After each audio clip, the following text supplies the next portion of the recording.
आज अपने सारे मेहमानों को, हमारे सिख बहन भाई जो सारी दुनिया से आए हैं, हिंदुस्तान से आए हैं, मैं आज आप सबको खुशामदीद कहता हूं। मैंने जो आज आप में खुशी देखी, मैं अब अपने मुसलमान भाइयों को, पाकिस्तानियों को अगर मैं समझाऊं कि जो आपकी शक्लों पे मैंने खुशी देखी वो ऐसे है कि मुसलमान मदीना से 4 किलोमीटर दूर एक बॉर्डर के बाहर खड़े और मदीना जा नहीं सकते, और उनको अगर मदीना जाने का मौका मिल जाए तो वो जो उनको खुशी मिलेगी वो आज मैं आपकी शक्लों पे खुशी देख रहा हूं। इंशाअल्लाह हम करतारपुर के दरबार को, इसको आपके लिए बेहतर और बेहतर करते जाएंगे, फैसिलिटीज आपको देंगे, और इंशाअल्लाह जब बाबा गुरु नानक की 550वीं सालगिरह होगी तो आप इंशाअल्लाह ये सारे इलाके को ऐसा देखेंगे।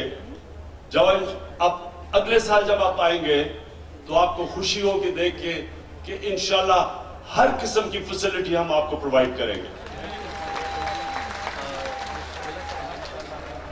अच्छा, अब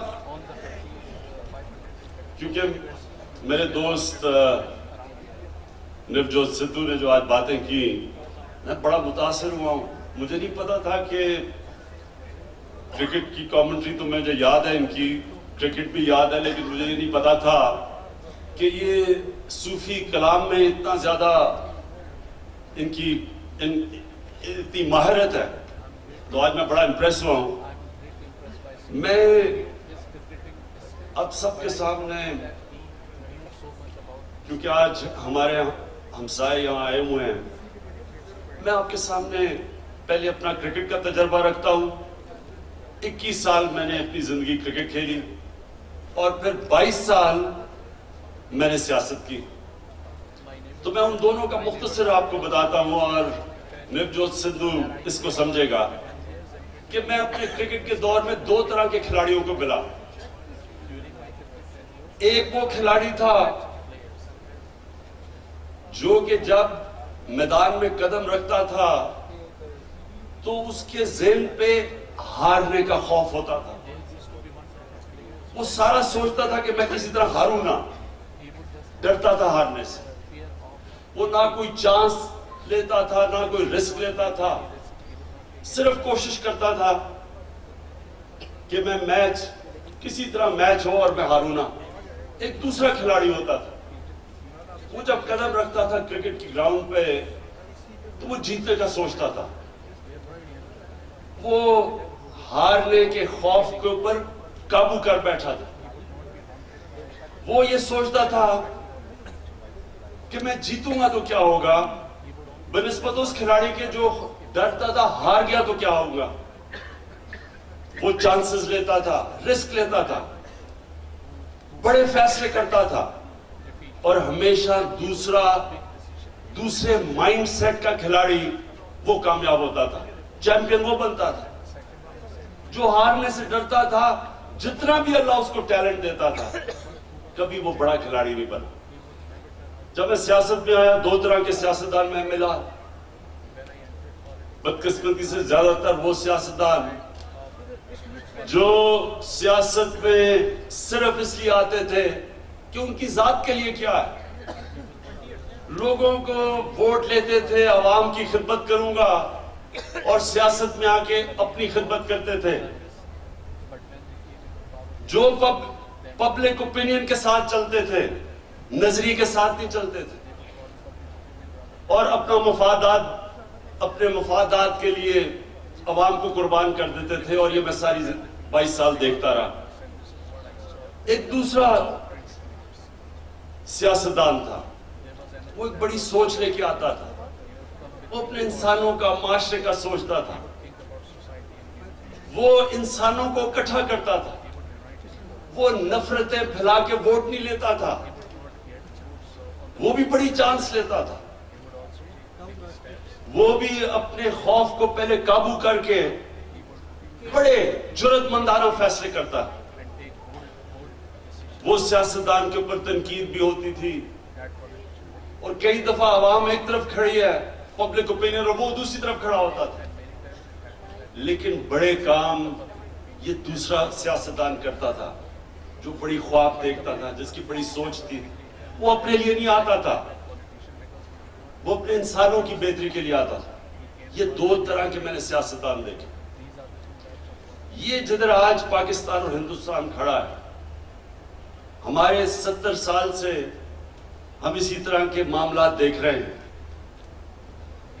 मैं चले आज आप, क्योंकि आज भी आप भी आए हुए, तो मैं इसको बेस्ट डिस्क्राइब करता हूं हमारे ताल्लुकात। बजाय मैं कहूं कि हिंदुस्तान की गलती है, हिंदुस्तान कहता है पाकिस्तान की गलती है, मैं मुनीर नियाजी का शेर से डिस्क्राइब कर देता हूं। सिद्धू ने यह सुना हुआ है, कुछ शहर के लोग भी जालिम सन, कुछ सानू भी मरंदा शौक भी सी।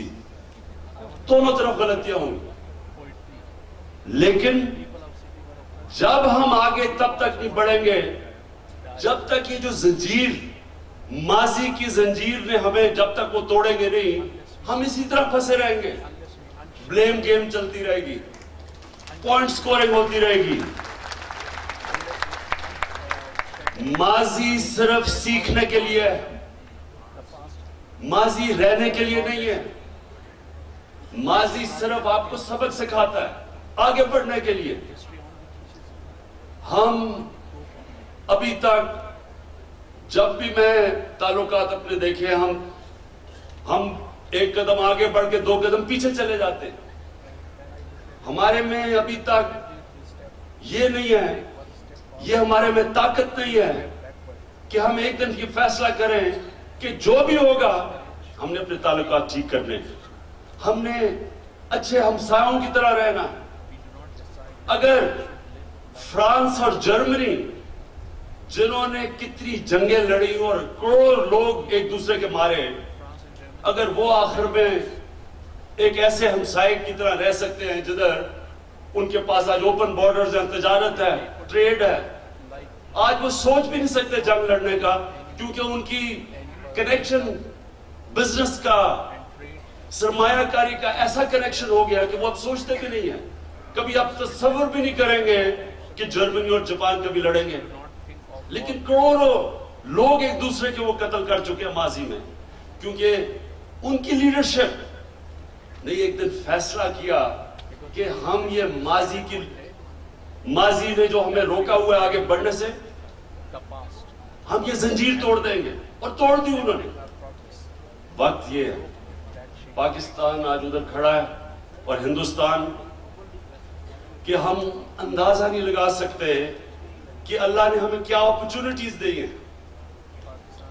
अगर फ्रांस और जर्मनी एक यूनियन बना के आगे बढ़ सकते हैं, हम क्यों नहीं बढ़ सकते? हमने तो इतने एक दूसरे की, हमने भी एक दूसरे के लोग मारे, लेकिन वो कत्लेआम तो हमने कभी भी नहीं की जो उधर हुई थी। मैं जब भी हिंदुस्तान जाता था, कॉन्फ्रेंसेस पे जाता था, मुझे हमेशा ये कहा जाता था कि जी हाँ जी, आप पाकिस्तान के पॉलिटिशियंस, डेमोक्रेटिक लीडरशिप एक तरफ है, लेकिन फौज दोस्ती नहीं होने देगी। मैं आज आपके सामने कह रहा हूं कि आज पाकिस्तान में मैं प्राइम मिनिस्टर, हमारी पार्टी, हमारी बाकी पॉलिटिकल पार्टीज, हमारी फौज, हमारे सारे इदारे एक पेज पे खड़े हैं।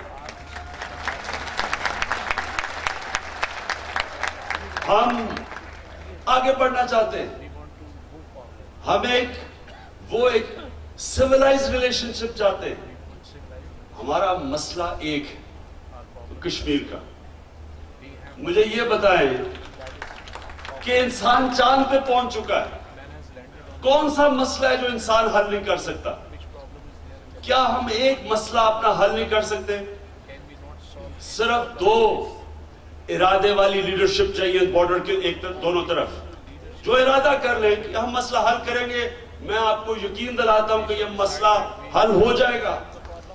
कोई ऐसी चीज नहीं जो हल नहीं हो सकती, लेकिन एक इरादा चाहिए और एक बड़ा ख्वाब चाहिए। सोचे कि एक दफा हमारी तजारत शुरू हो जाए, हमारी रिलेशनशिप ठीक हो जाए, आप अंदाजा लगाएं कि पोटेंशियल कितना है, क्या हो सकता है, दोनों मुल्कों को कितना फायदा हो सकता है। लेकिन सबसे बड़ी बात ये, और जिस वजह से मैं दोस्ती चाहता हूं, मैं एक मजबूत रिलेशनशिप चाहता हूं हिंदुस्तान से, उसकी सबसे बड़ी एक वजह है कि बर्रे सगीर में दुनिया की सबसे ज्यादा गुर्बत है। अगर हमने गुर्बत खत्म करनी है और कम करनी है, सबसे तेजी से वो गुर्बत कम होगी अगर हमारे बॉर्डर खुल जाए और तजारत शुरू हो जाए। चाइना की मिसाल ले लें, चाइना की मिसाल ले कि दुनिया की तारीख में कभी किसी मुल्क ने 30 सालों में 70 करोड़ लोगों को गुर्बत से नहीं निकाला जो चाइना ने निकाला पिछले 30 सालों में। उनकी मिसाल तो देखिए, कितनी जंगें लड़ी हैं उन्होंने। उनके भी डिफरेंसेस हैं अपने हमसायों से, लेकिन उनकी लीडरशिप और बड़ी दूरअंदेश, दूर सोचने वाली लीडरशिप है। उसने सोचा कि नहीं, हम पहले अपने मुल्क में गुर्बत खत्म करेंगे, और उन्होंने वो काम किया जो मैं फिर से कहता हूं दुनिया की तारीख में किसी ने नहीं किया। हमें आज बड़े सगीर में ये सोचना चाहिए कि हमारे कितने लोग हैं गुर्बत की लकीर से नीचे, कितने हमारे लोग हैं, बच्चे पैदा होते हैं जिनकी स्टंटेड ग्रोथ है, जिनको क्योंकि खुराक नहीं मिलती, ना उनके ज़हन बड़े होते हैं, ना उनके कद पे पहुंचते हैं। तो हमारी जो जेन्युइन पॉलिटिकल लीडरशिप है, उसको तो सबसे पहले सोचना चाहिए अपने गरीब तबके का। और अगर वो ये सोचेगी, वो इस नतीजे पे आ जाएगी कि बेहतरीन तरीका बड़े सगीर में गुर्बत कम करने का है कि हम अमन हो, हमारी तजारत खुले, हम एक दूसरे से सीखें। कई चीजें हिंदुस्तान आगे निकल गया है, कई चीजें पाकिस्तान अभी एक्सेल कर रहा है, हम दोनों मुल्क आगे बढ़ सकते हैं। तो मैं इस मौके का फायदा उठाते हुए ये फिर से कहता हूं कि हिंदुस्तान एक कदम आगे बढ़ाएगा, हम 2 कदम हिंदुस्तान के आगे बढ़ाएंगे दोस्ती में।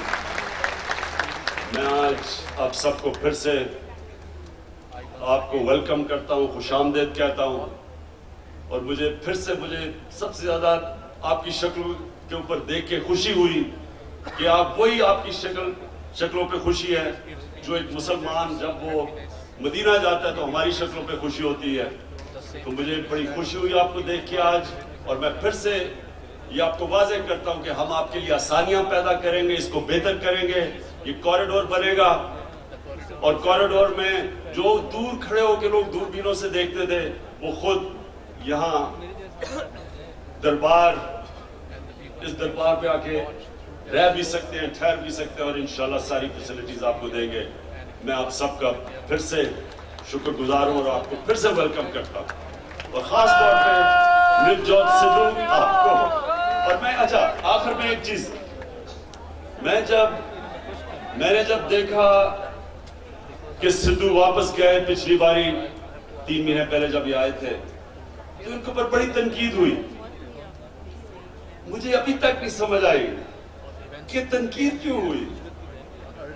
एक इंसान एक दोस्ती और प्यार का पैगाम लेके आया है, वो कौन सा जुर्म कर रहा है, और वो उन ममालिक के बीच में वो दोस्ती की बात कर रहा है जो दोनों मुल्क न्यूक्लियर आर्म्ड हैं। हमारे पास दोनों के पास एटमी हथियार हैं, तो जंग तो हो ही नहीं सकती।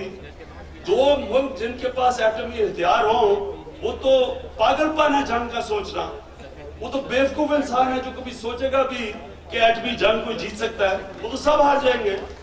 तो जब जंग नहीं करनी तो दूसरा रास्ता दोस्ती के अलावा क्या है? तो कौन सा जुर्म किया था सिद्धू ने यहाँ के? और माशाल्लाह सिद्धू, मैं आपको एक बात बता दूं, जो मैंने कल से देख रहा हूं यहाँ, आप बेशक इधर आके इलेक्शन लड़ रहे हैं, आप जब पाकिस्तान में इलेक्शन जीत जाएंगे, और पंजाब में खास तौर पर। और मैं आखिर में ये भी कहना चाहता हूं कि जो मैंने दो किस्म के पॉलिटिशियन बताए थे ना, एक होता है जो चांस लेता है, जो बड़ी ख्वाब देखता है, दूसरा वो डर डर के अपना वोट बैंक देखता है, दूसरा नफरतें फैला के वोट लेता है, और एक इंसानों को जोड़ के वोट लेता है। मैं ये उम्मीद रखता हूं कि ये ना हो कि हमें सिद्धू की इंतजार करनी पड़े कि जब वो वजीर आजम बनेगा तब दोस्ती होगी पाकिस्तान और हिंदुस्तान की। मैं उम्मीद रखता हूं कि वहां ऐसी लीडरशिप आ जाए कि पहली उनमें ये ताकत हो। देखिए, लीडरशिप को ताकत चाहिए, एक इरादा चाहिए, और इंसान की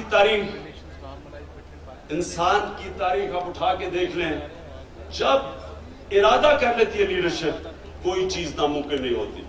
और हम इंशाल्लाह, मुझे उम्मीद है कि आगे हमारे बड़े अच्छे रिलेशनशिप होंगे, मुझे ये लगता है, और आपको भी लगता है। आप जब यहाँ आए, आप निकल के जाए, लाहौर निकले, सियालकोट जाए, आप देखिए पब्लिक आपसे कैसा प्यार करती है। आप अभी निकले पब्लिक के अंदर, क्यों सिद्धू जी आप गए हैं, आपको देखा किस तरह प्यार किया पब्लिक ने। ये पब्लिक हिंदुस्तान में भी, मैं जब क्रिकेट नहीं खेली थी हिंदुस्तान में, मुझे भी जब मैं वहां जाता था, तो उससे जाने से पहले, क्रिकेट खेलने से पहले जब मैं नहीं गया था, तो हमें भी बड़ा, हम पार्टीशन की पहली जनरेशन थे, तो बड़ी नफरतें थी। तो जब मैं वहां हिंदुस्तान गया, जिस तरह प्यार मिला, जिस तरह इज्जत मिली, तो मैं भी हैरान हो गया। और तब से मैंने फैसला किया कि हमें इकट्ठे होना चाहिए, दोस्ती होनी चाहिए हमारी। तो जो आप आएंगे, आप भी जब शहर में जाएंगे, लोगों से मिलेंगे, आपको भी अंदाजा होगा कि ये मुल्क के जो अवाम है वो दोस्ती चाहती है, सिर्फ लीडरशिप को एक पेज पे आना होगा। बहुत बहुत शुक्रिया। और